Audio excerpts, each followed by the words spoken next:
अस्सलाम वालेकुम एवरीवन, कैसे हैं आप सब जी। तो आज की वीडियो में मैं आपके साथ शेयर करने वाली हूँ बटर केक की मज़ेदार रेसिपी। इसके डिफरेंट नेम्स हैं। अब आप इसको स्पंज केक कह लें, वनीला केक कह लें या टी केक।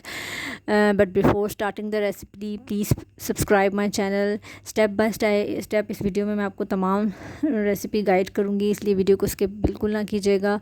यहाँ पर मैंने एक ब्लेंडर में 2 एग्स ले लिए हैं और अब मैं इसमें 1 कप शुगर ऐड करके इसको अच्छे से ब्लेंड कर लूँगी जब तक कि इसकी क्वांटिटी डबल ना हो जाए। अब हम इसमें 1/4 कप ऑयल लेंगे और इसे दोबारा ब्लेंड करेंगे। इसके लिए आपको कोई बीटर लेने की ज़रूरत नहीं है। आप ब्लेंडर में, अगर आपके पास बीटर नहीं है, आप आराम से ब्लेंडर में इस वैसे बना सकते हैं। यहाँ पर मैंने 1 कप मैदा लिया है, इसमें मैं 1 टीस्पून बेकिंग पाउडर ऐड करूँगी और इसे छान लूँगी।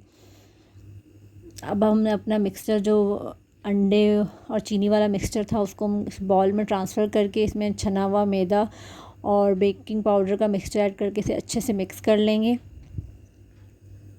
और इसमें मैं वनीला एसेंस ऐड करूँगी। वनीला एसेंस ऐड करने से एक तो इसमें बहुत मज़े का वनीला का फ्लेवर आ जाता है और सेकेंडली कुछ लोगों को जो उसमें अंडे की स्मेल बॉदर करती है वो उसके लिए बहुत अच्छा रहेगा।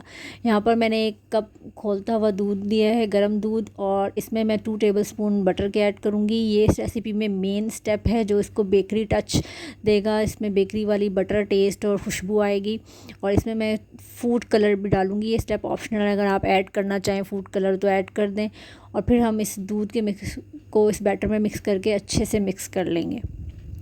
यहाँ पर मैंने एक बेकिंग टिन लिया है, उसको अच्छे से मैं ऑयल से ग्रीस कर लूँगी और इसमें को मैदा डस्ट कर लूँगी। इससे क्या होगा कि हमारा केक जो है वो उसके साथ चिपकेगा नहीं और बहुत आराम से इससे निकल आएगा। अपने बैटर को आप इसमें ट्रांसफ़र कर दें।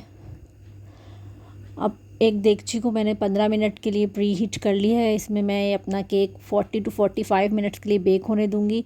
आप जब भी केक को देगची में पकने के लिए रखें तो उसको बार बार ढकना खोल के चेक मत करें, इसे पकने दें। यहाँ 45 मिनट्स बाद आप देख सकते हैं कि केक कितना अच्छा फूल के रेडी हो चुका है। अब आप इसको किसी भी नाइफ़ या टूथपिक की मदद से चेक कर लें। अगर आपकी बिल्कुल क्लियर वापस आती है नाइफ़ या टूथपिक तो उसका मतलब ये कि केक अंदर तक पक चुका है। आप देख सकते हैं कि विदाउट एनी बटर पेपर कितना अच्छे से केक आराम से निकल आया है टिन से। अब मैं आपको कट करके दिखाऊंगी कि हमारा ये ब्लेंडर में बनाया हुआ बैटर से कितना अच्छा हमारा स्पंजी केक तैयार हुआ है।